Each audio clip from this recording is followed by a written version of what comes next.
Hello, my name is Rebecca Wedgwood, and I'm here to talk with you today a little bit about the agency that I work for. I am currently in a semester that does not require a field placement. So for our assignment and for my trauma-informed assessment paper, I talked about the agency that I work for. I work for a private therapeutic foster care agency in Erie County. And what that means is that we duly certify all of our foster parents to accept both therapeutic and regular level children into care. So we can accommodate children who require a variety level of needs, and we do accept referrals for children between the ages of birth to 21 into our program. We have 3 offices currently, 2 in Erie County and 1 in Chautauqua County. And we have contracts with several local, various different county Department of Social Services, so we are able to provide services to many children throughout various agencies. When I looked at our agency through a trauma-informed care perspective for the purposes of our assessment paper, I had realized that we have a very good trauma-informed care perspective already in place at our agency. Partially because our director and various administrators have really taken trauma-informed care very seriously and feel that it's a really important topic or really important level of care for any of our youth, as well as staff and our foster parents, our biological parents. They've really found ways to kind of thread that through the whole agency. So being in this field for the last 15 years, I want to say that this has been very refreshing to see an agency taking on this perspective. I've been currently working with this agency for the last 5 years. And prior to that, I was working with another agency in the same type of program for 10 years. But it is really says something to the quality of care that our clients are receiving because the agency has bought into and does promote this trauma-informed perspective. So that being said, a brief reminder, trauma-informed care has 5 principles: safety, trustworthiness, choice, collaboration, and empowerment. As an agency, as a whole, our agency has taken those 5 principles and applied them in various levels. For safety, the safety of the children in our program is first and foremost. That is the benchmark of a foster care program, is to provide safety for children. But our agency also goes above and beyond in attempting to provide the safety for its staff as well as its other clients, such as foster parents or biological parents or families as well. I think it is important to note that in the field that we do work in, it is difficult to provide safety at all costs at all the time. Our staff are routinely put in places where they have to make decisions about what is the safety, the best interest of everybody as far as the safety perspective goes. So there is definitely a level of safety risk for just the field and the position and programs that we are involved in. So there can be planning and trainings, and there's our attempts to be made to reduce those risks as much as possible, understanding the fact that there will be some that will always remain based on what we do.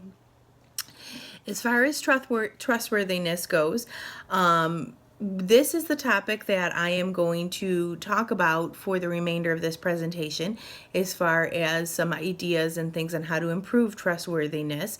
But I think our agency is in the right direction, is that it really works on trying to collaborate between the 3 offices and try and show consistency across the board, but we'll talk about that in a minute. As far as choice goes, our program tries really hard to give choices as much as we possibly can to our clients and the families that we serve. The nature of what we do, the nature of child welfare is the truth is there is not much choice involved in that. We are ruled by regulations and policies and court decisions on a regular basis, and there is not very much choice in the system in general. So our agency does take a perspective and will attempt to provide choices when able. For example, our caseworkers will be flexible, our home finders will be flexible with the families and, helping them choose the best providers for their kids' needs, or, choosing when and how home visits and scheduling and stuff is most appropriate for everybody. So we do try and incorporate it when we can, understanding that child welfare does not give us a lot of choice. And collaboration. Collaboration is huge with our agency. We promote teamwork and partnership all the time, from the time that we start training our foster parents and training our staff, right on through to including and understanding that every person on the child's treatment team has a very important role. So collaboration is huge, and I'm proud to say that our agency really makes that a priority. And empowerment, the fifth principle of trauma-informed care. Empowerment is very strong and very helpful when it comes to our clients working and getting their needs met and doing what they need to do. And our agency works to empower not only our clients but also our staff. They are empowered by the workers that the families are empowered by the workers that they work with. The clients are empowered by their service providers to make good choices and do things that need to be done. But also our staff is also really empowered to make decisions and to come up with ideas and come up with solution. We do a lot of solution focus in our staff meetings, in our supervision with administration. So staff are really, really encouraged to do things, come up with some things on their own and take ownership for some of the things that are going on. So again, empowerment across the board is something that is huge.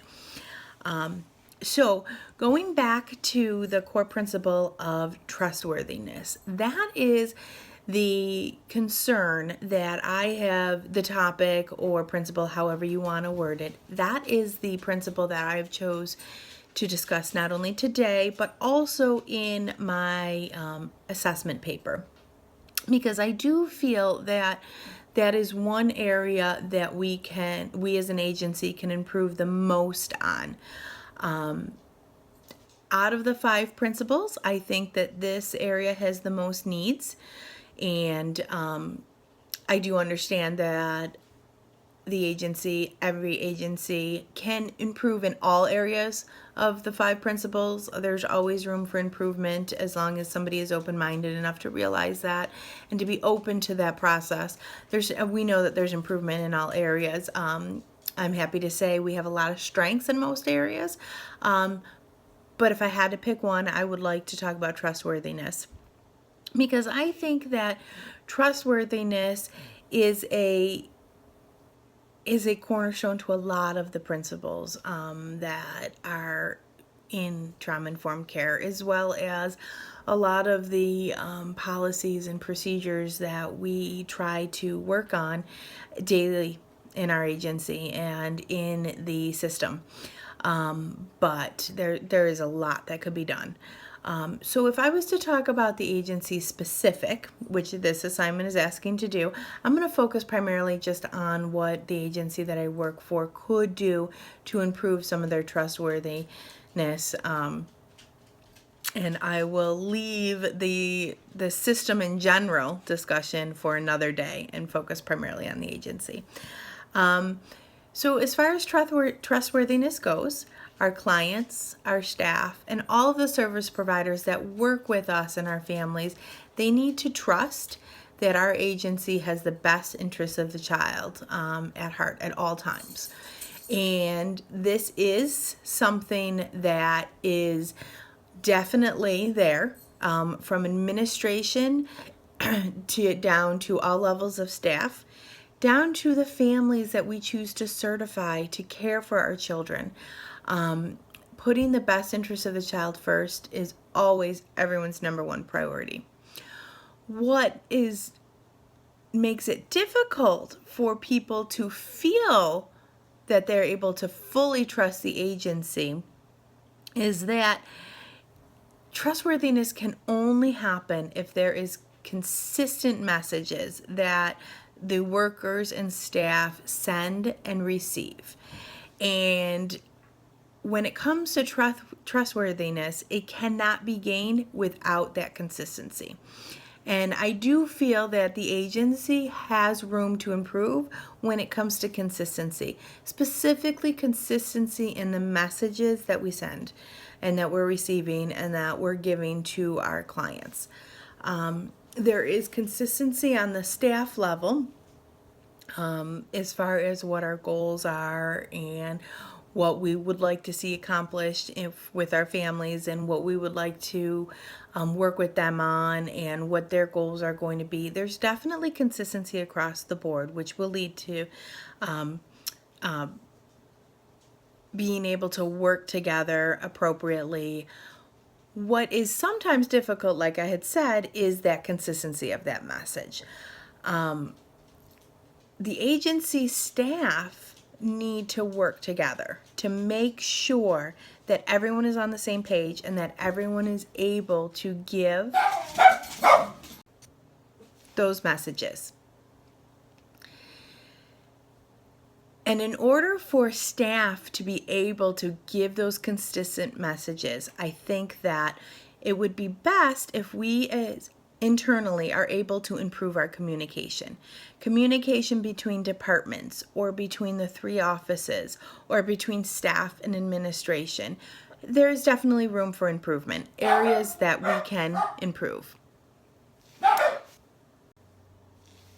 Communication can be a barrier in the sense that it is not always consistent, and sometimes it's lacking within the agency itself. Ways that we strive to communicate is by having regular staff meetings and communicating through emails as much as possible if we don't see the person right away, or making sure that staff are talking to each other, whether it is the caseworkers talking to each other so that the on-call worker is up to date, or that caseworkers need to speak with the home finders, and if there's any concerns within the foster home or things that could be addressed with the foster parents, any changes in the foster home, things like that should be made aware of at all times. So communication between the caseworkers and the home finding department is very, very important. And I think on the flip side, home finders can be should be very open with the caseworkers in regards to the families that they're certified, the foster families, and what maybe those families' strengths are or what their needs are, so that they can really help the caseworkers be able to develop a relationship with the families that they're going to be working with so consistently. Maybe knowing some of their needs or knowing some of their strengths will enable the caseworkers to work really well with them. So communication between the caseworkers and the home finding department is very important. Also, communication between the caseworkers and home finders with their supervisors. That's really important. The attempts are made to schedule regular supervision between the supervisors and their staff members.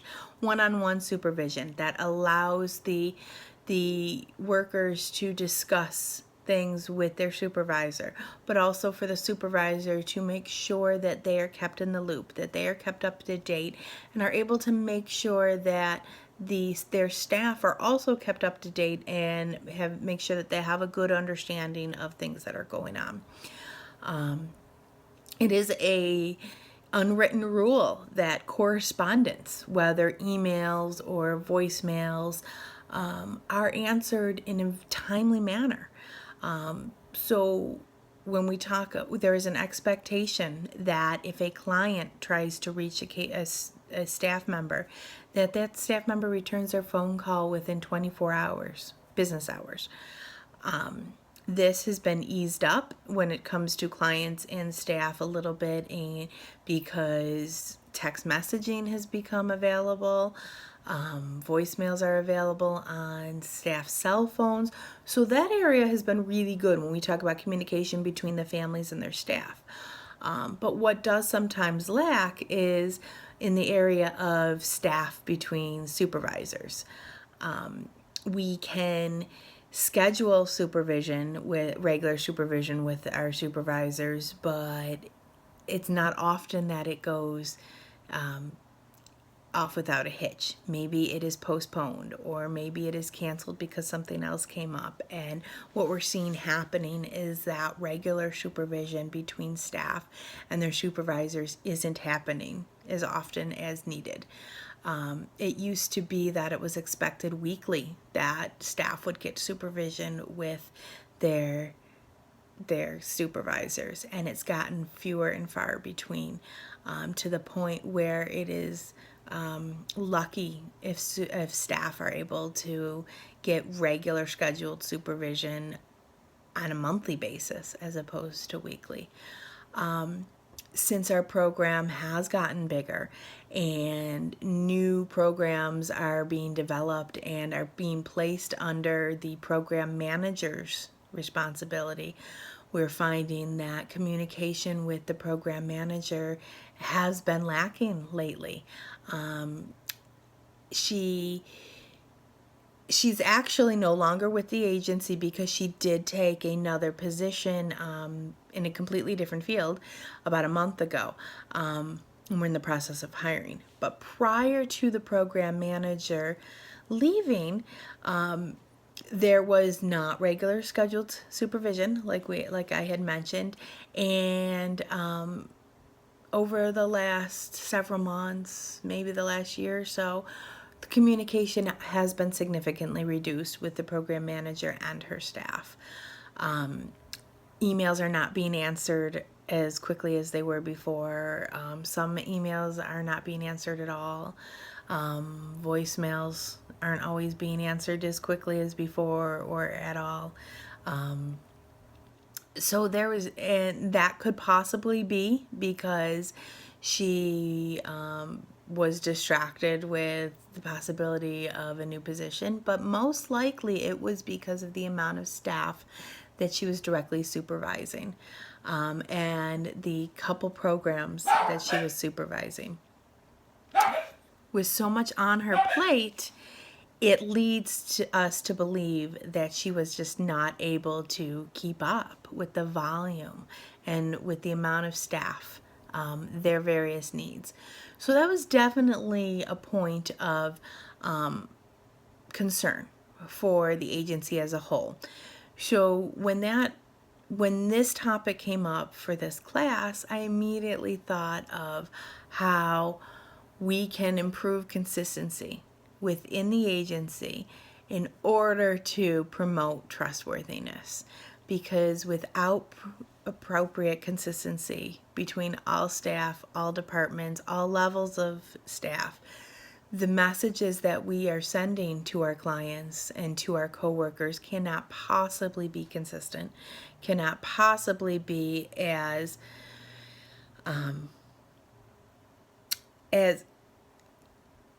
thorough as we want them to be. So the communication is lacking and it's inconsistent, which is something that I think that there's possibilities for. So my solution to this is kind of twofold. I know that it's a work in progress, and I know that administration is aware of some of those concerns, and so that's a start, making sure that the higher levels of administration understand this need and understand the importance. That is definitely a start. I think as the search continues for a new program manager, the administration understand some of the very unique and very specific skill set that will be required to fill this position in a way that will adequately meet the needs of our agency. So that, I think, is part of the reason why filling the position has become more difficult. There's been plenty of interviews and plenty of applicants to come in, but I do believe that our administration is taking a lot of these needs into consideration as they try and find just the right candidate. In my mind, a new program manager really needs to understand that the agency staff want to work together. We want communication to be improved. We are open to that, whether it's within our own department, whether it's across the 3 offices.